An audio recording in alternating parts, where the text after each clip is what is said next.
जय श्रीमन नारायण। देखिए, इस जग में जो कोई भी आया है उसे एक न एक दिन तो जाना है। इसीलिए हमारे संत जन इस चेतावनी भजन द्वारा क्या संदेश देना चाहते हैं, आइए इस भजन के द्वारा सुनते हैं।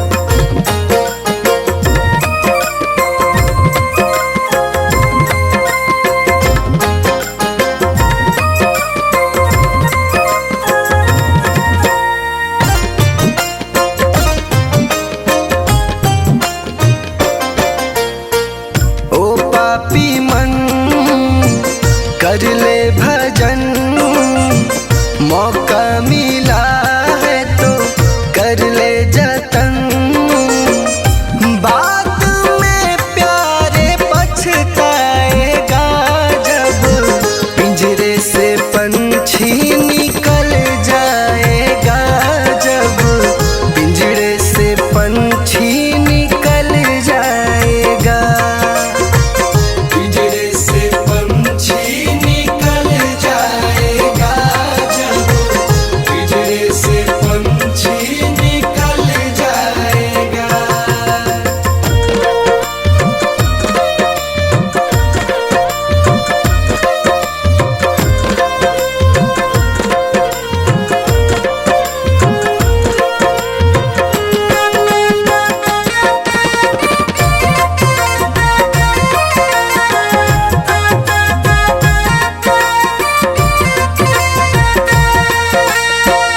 संत जन कहते हैं कि क्या तेरा क्या मेरा लगा रखा है। इस जग में ना कोई किसी का है, ना यहाँ पड़ी कोई चीज किसी का है। 4 दिनों का है जग का मेला, कोई न साथी संगी अकेला। 4 दिनों का है जग का मेला, कोई न साथी संगी अकेला। जैसा तू आया जग में वैसा ही तू जाएगा, मुट्ठी बांध के आया जग में हाथ पसारे जाएगा। बाद में प्यारे पछताएगा जब पिंजरे से पंछी निकल जाएगा, जब पिंजरे से पंछी निकल जाएगा। पिंजरे से पंछी निकल जाएगा, जब पिंजरे से पंछी निकल जाएगा।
कभी प्यासे को पानी पिलाया नहीं, बाद अमृत पिलाने से क्या फायदा।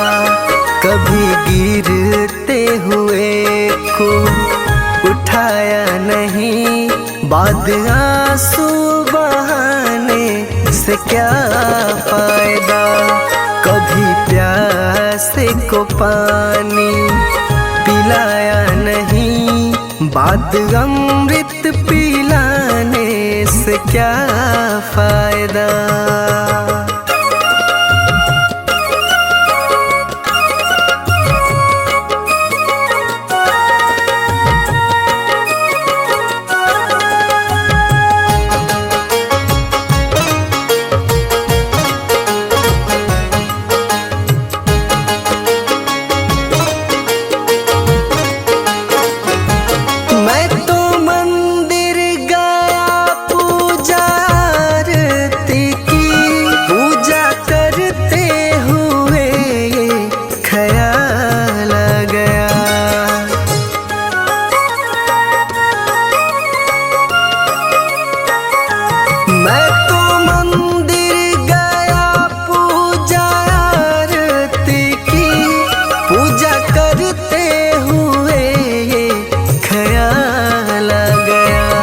कभी माँ बाप की सेवा की ही नहीं, सिर्फ पूजा के करने से क्या फायदा।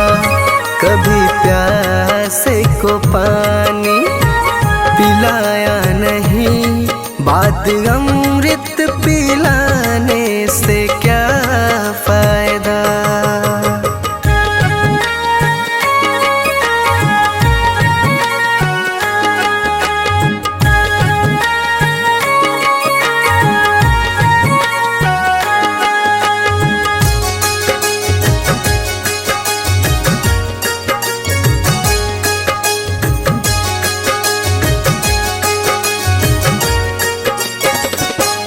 मैं तो सत्संग गया, गुरुवाणी सुनी, गुरुवाणी को सुनकर ख्याल आ गया।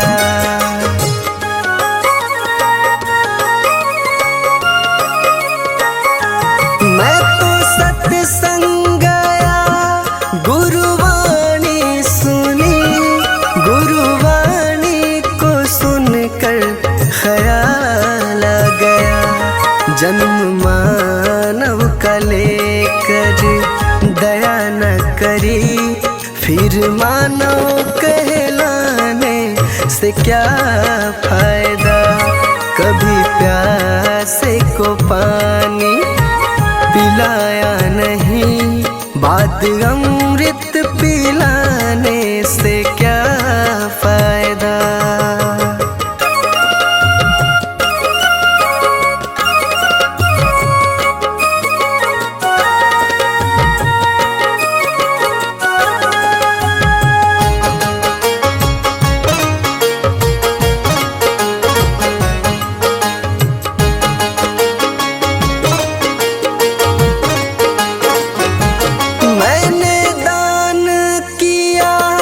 मैंने जप तप किया, दान करते हुए ये ख्याल आ गया।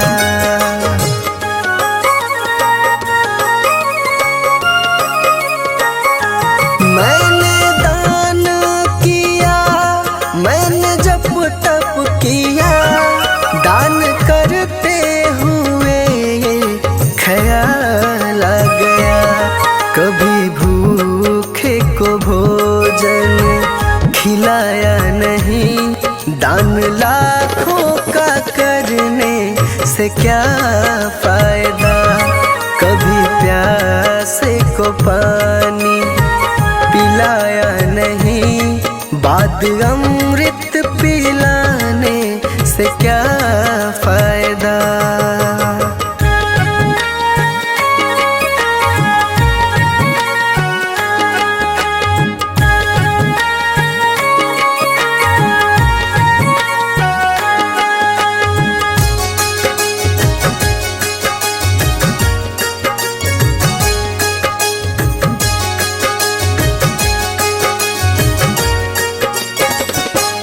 गंगा नहाने हरिद्वार काशी गया, गंगा नहाते ही मन में ख्याल आ गया।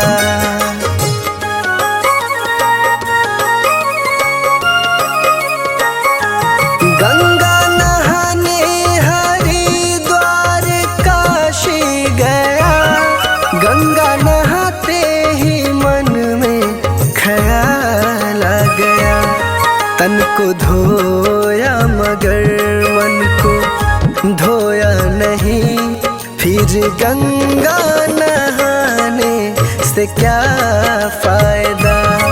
कभी प्यास को पानी पिलाया नहीं, बात अमृत पिलाने से क्या फायदा।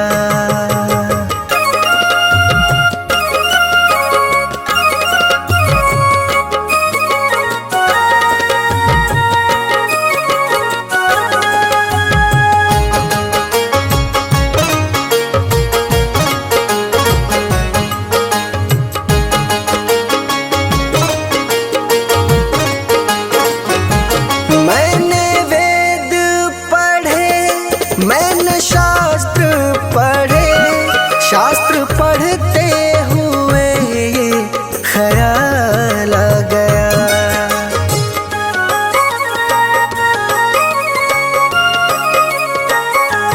मैंने वेद पढ़े, मैंने शास्त्र पढ़े, शास्त्र पढ़ते हुए ये ख्याल आ गया। मैंने ज्ञान किसी को बांटा नहीं, फिर ज्ञानी कहलाने से क्या फायदा। कभी प्यास को पानी पिलाया नहीं, बात अमृत पिलाने से क्या फायदा।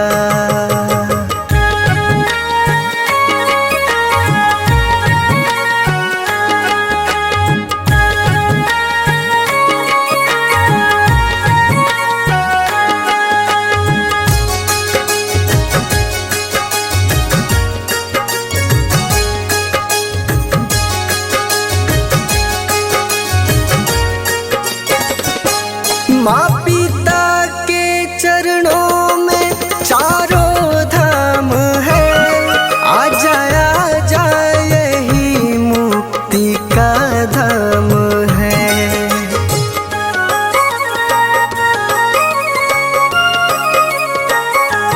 माँ पिता के चरणों में चारों धाम है, आजा आजा यही मुक्ति का धाम है।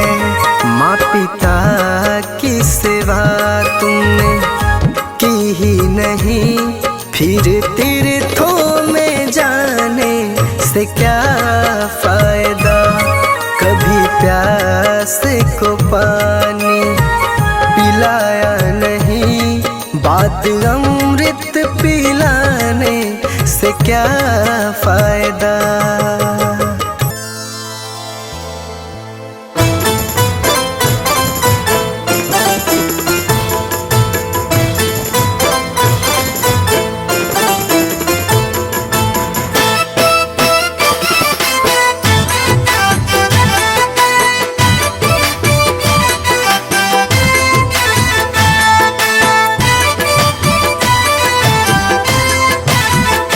जिंदगी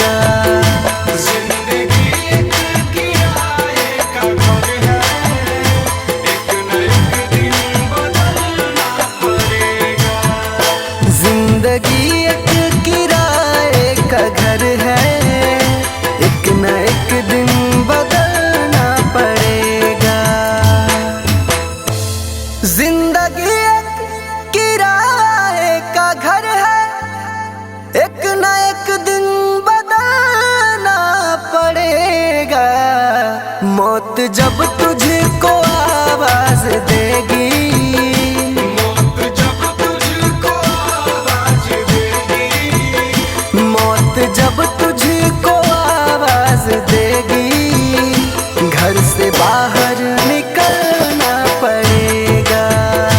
जिंदगी एक किराए का घर है, एक न एक दिन बदलना पड़ेगा।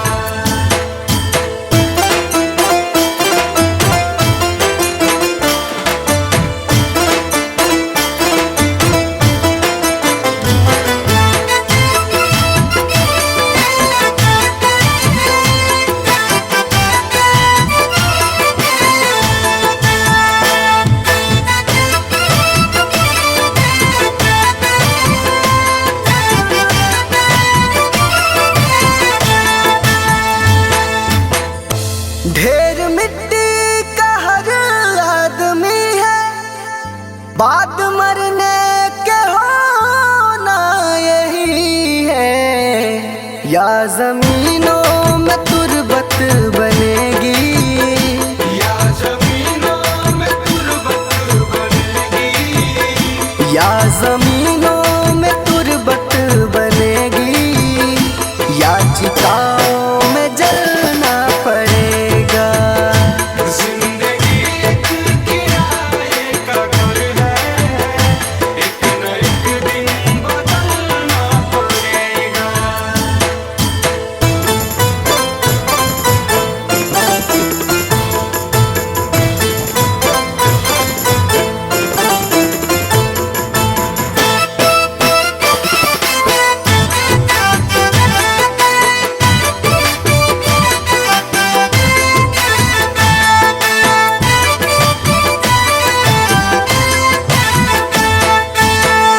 रात के बाद होगा सवेरा, देखना है अगर दिल सुनहरा। पाँव फूलों पे रखने से पहले, पाँव फूलों पे रखने से पहले, पाँव फूलों पे रखने से पहले, तुमको कांटों पे चलना पड़ेगा।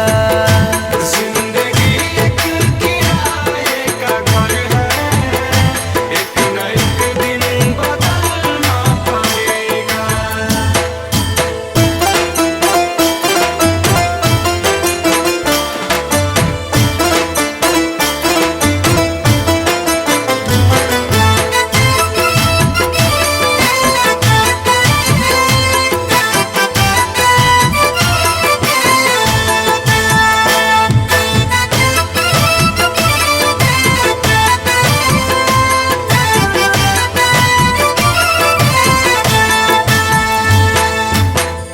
एतबार उनके वादों का मत कर, वरना ऐ दिल मेरे जिंदगी भर तुझको भी मोमबत्ती की तरह, तुझको भी मोमबत्ती की तरह, तुझको भी मोमबत्ती की तरह, कतरा कतरा पिघलना पड़ेगा। जिंदगी एक किराए का घर है, एक न एक दिन बदलना पड़ेगा।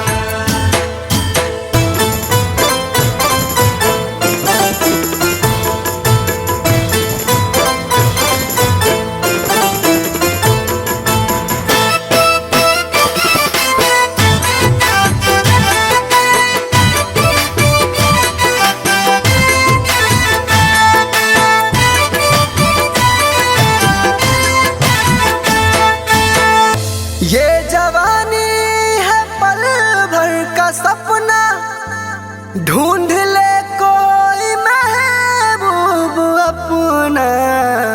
ये जवानी अगर ढल गई तो, ये जवानी अगर ढल गई तो, ये जवानी अगर ढल गई तो, उम्र भर हाथ मलना पड़ेगा। जिंदगी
भी जाए, जवानी भी जाए, बचपन भी जाए, जवानी भी जाए, बचपन भी जाए, जवानी भी जाए।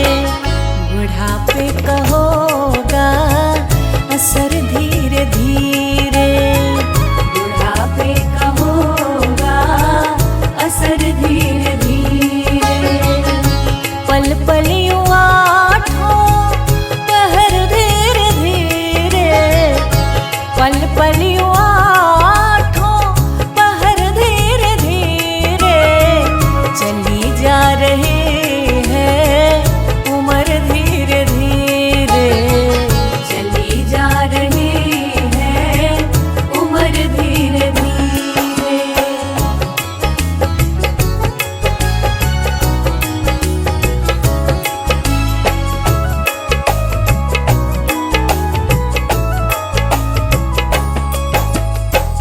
तेरे हाथ पाँव में बल ना रहेगा, तेरे हाथ पाँव में बल ना रहेगा, तेरे हाथ पाँव में बल ना रहेगा।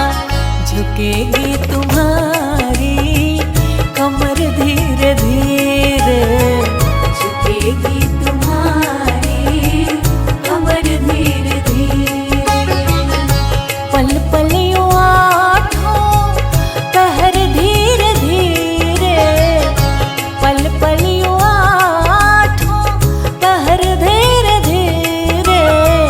चली जा रही है उम्र धीरे धीरे, चली जा रही है उम्र धीरे धीरे।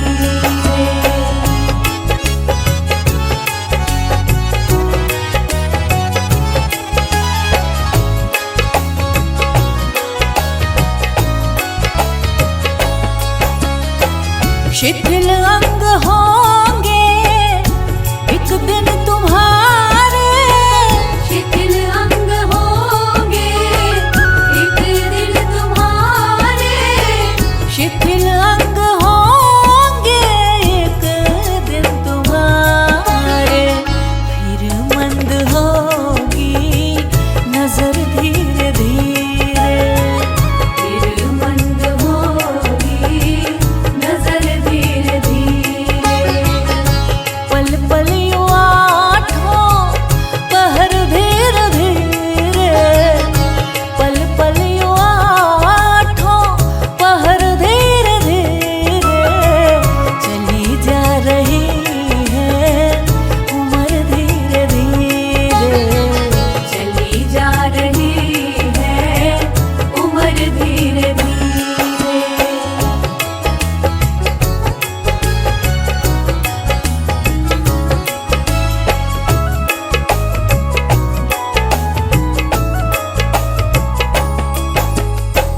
बुराई से मन को अपने हटा ले, बुराई से मन को अपने हटा ले, बुराई से मन को अपने हटा ले। सुधर जाए तेरा जीवन धीरे धीरे, सुधर जाए तेरा जीवन धीरे धीरे। पल पल यूं आठों पहर धीरे धीरे, पल पल यूं आठों पहर धीरे धीरे। चली जा रही है उम्र धीरे धीरे, चली जा रही है उम्र धीरे धीरे।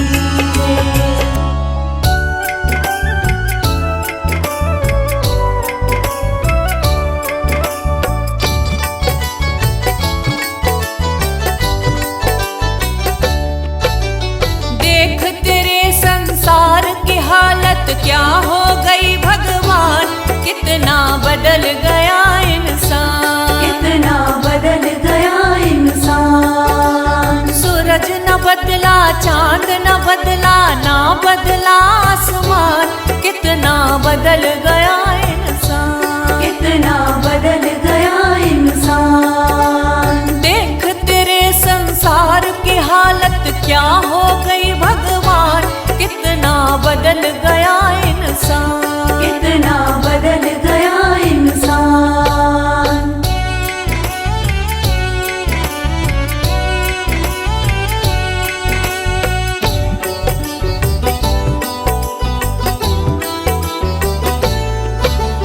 आया समय बड़ा बेढंगा, आज आदमी बना लफंगा, आज आदमी बना लफंगा। कहीं पे झगड़ा कहीं पे दंगा, नाच रहा नर होकर नंगा, नाच रहा नर होकर नंगा। छल और कपट के हाथों अपना बेच रहा ईमान, कितना बदल गया इंसान, कितना बदल गया इंसान। देख तेरे संसार की हालत क्या हो गई भगवान, कितना बदल गया इंसान, कितना बदल गया इंसान।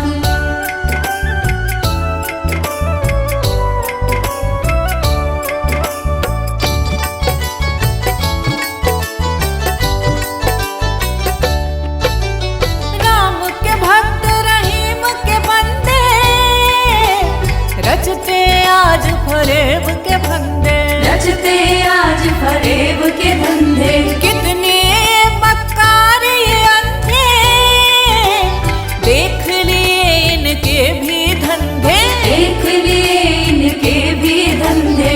इन्हीं की काली करतूतों से हुआ ये मुल्क मशान, कितना बदल गया इंसान, कितना बदल गया इंसान। देख तेरे संसार की हालत क्या हो गई भगवान, कितना बदल गया इंसान, कितना बदल गया इंसान।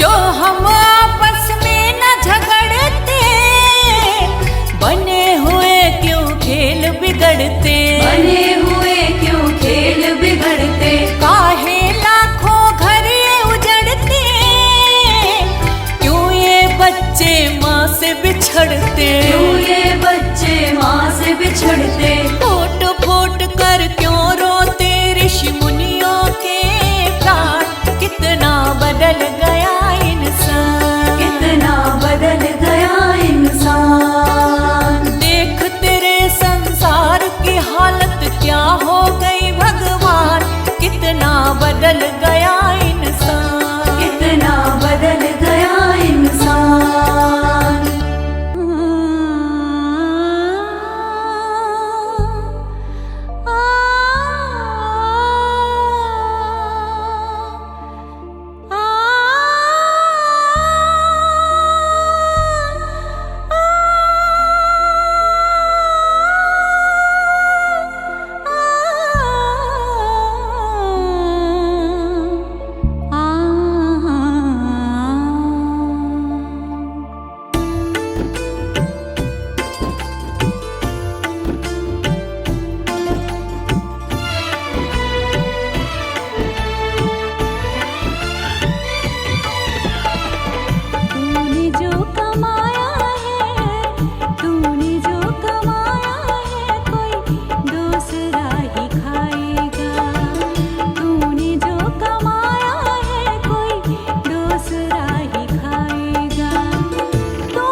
लौट जाएगा। तूने जो कमाया है, तूने जो कमाया है, तूने जो कमाया है, कोई दूसरा ही खाएगा।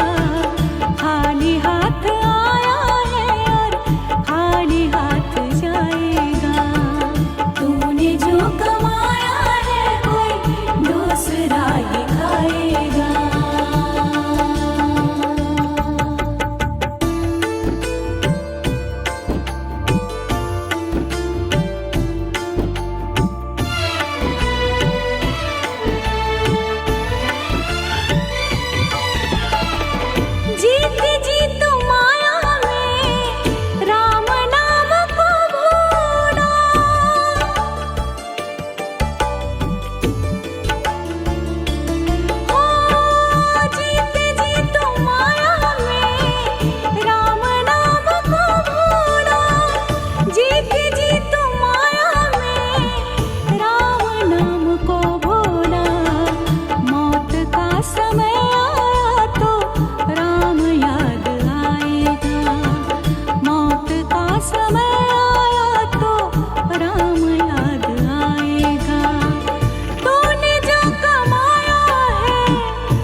जीते भी लकड़ी मरते भी लकड़ी, देख तमाशा लकड़ी का।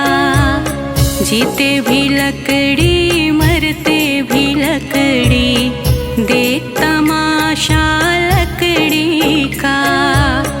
क्या जीवन क्या मरण कबीरा, क्या जीवन क्या मरण कबीरा, देख तमाशा लकड़ी का। जीते भी लकड़ी मरते भी लकड़ी, देख तमाशा लकड़ी का। जीते भी लकड़ी मरते भी लकड़ी, देख तमाशा लकड़ी का।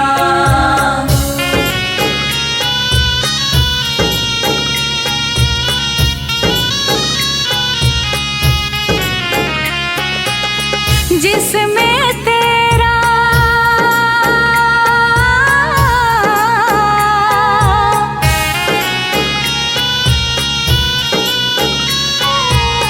जिसमें तेरा जन्म हुआ, वह पलंग बनाया लकड़ी का।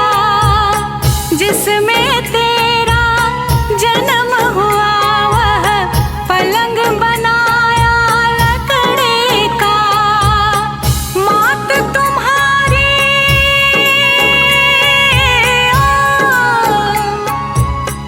मात तुम्हारी लोरे गाए, वह पलना भी लकड़ी का।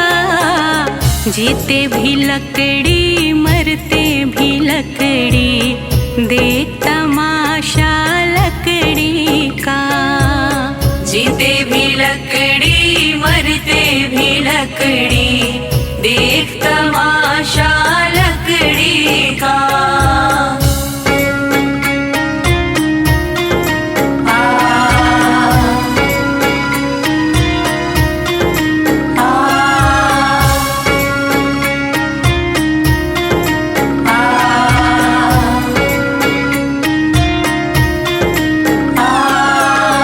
पढ़ने चला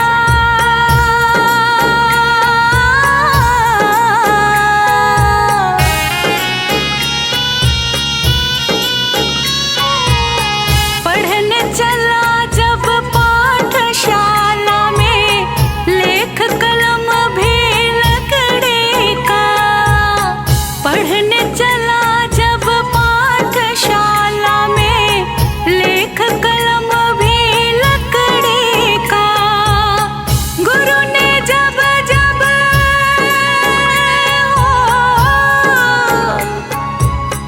गुरु ने जब जब डर दिखलाया, वह डंडा भी लकड़ी का। जीते भी लकड़ी मरते भी लकड़ी, देख तमाशा लकड़ी का। जीते भी लकड़ी मरते भी लकड़ी, देख तमाशा लकड़ी का।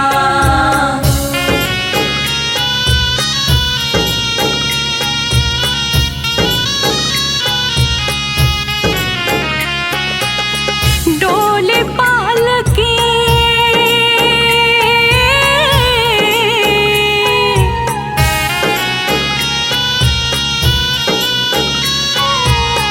डोली पालकी और जनाजा, सब कुछ है यह लकड़ी का।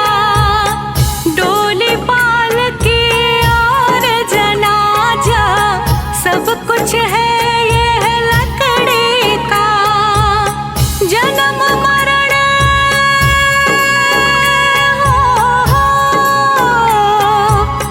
जन्म मरण के इस मेले में है ये सहारा लकड़ी का। जीते भी लकड़ी मरते भी लकड़ी, देख तमाशा लकड़ी का।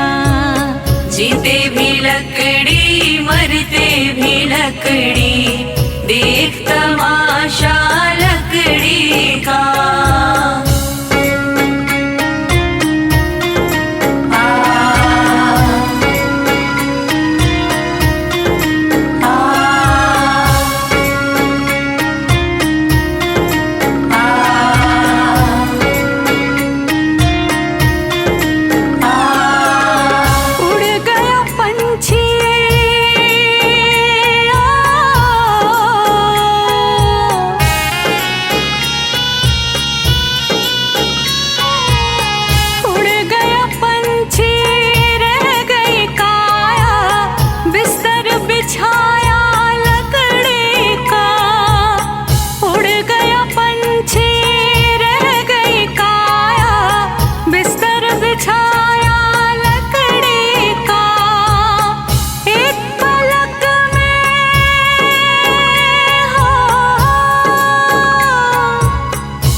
लकड़ी मरते भी लकड़ी, देख तमाशा लकड़ी का।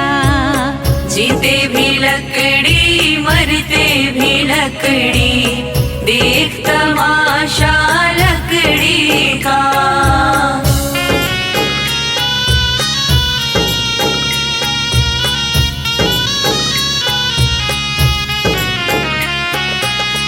मरते दम तक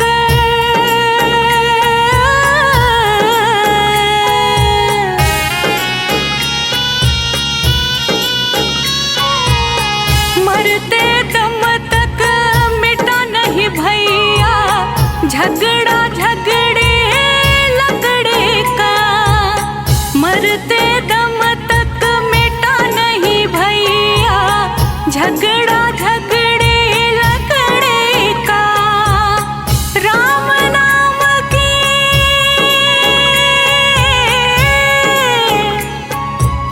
राम नाम की रटन लगाओ तो मिट जाए झगड़ा लकड़ी का। जीते भी लकड़ी मरते भी लकड़ी, देख तमाशा लकड़ी का। जीते भी लकड़ी मरते भी लकड़ी, देख तमाशा लकड़ी का।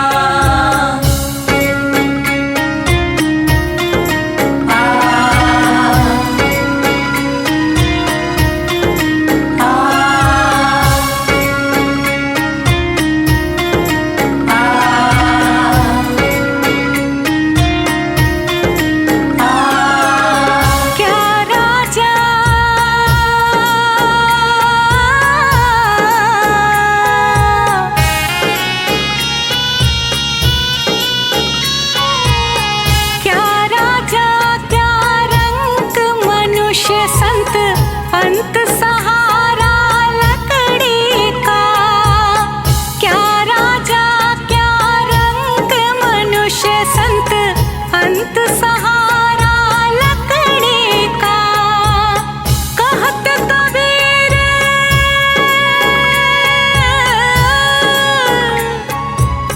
कहत कबीर सुनो भाई साधु, ले ले तंबूरा लकड़ी का। जीते भी लकड़ी मरते भी लकड़ी, देख तमाशा लकड़ी का। जीते भी लकड़ी मरते भी लकड़ी, देख तमाशा लकड़ी का।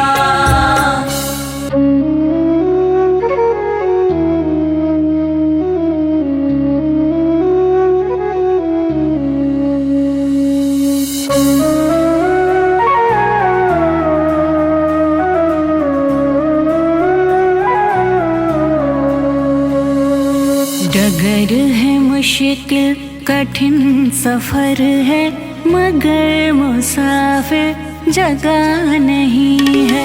डगर है मुश्किल कठिन सफर है, मगर मुसाफिर जगह नहीं है।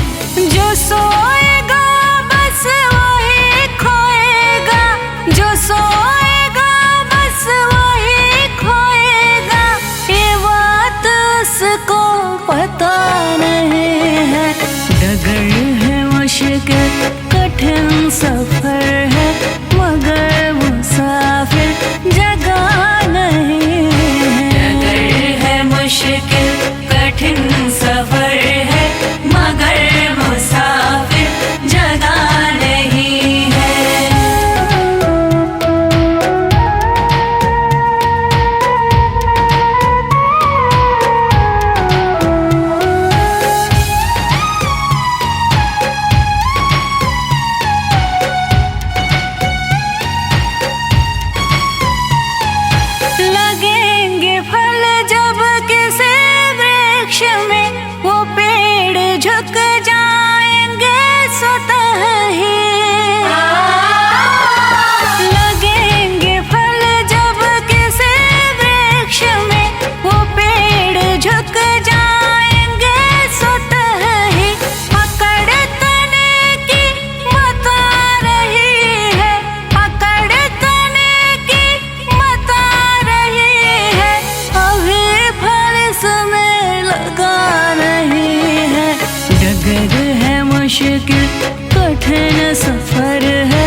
लगा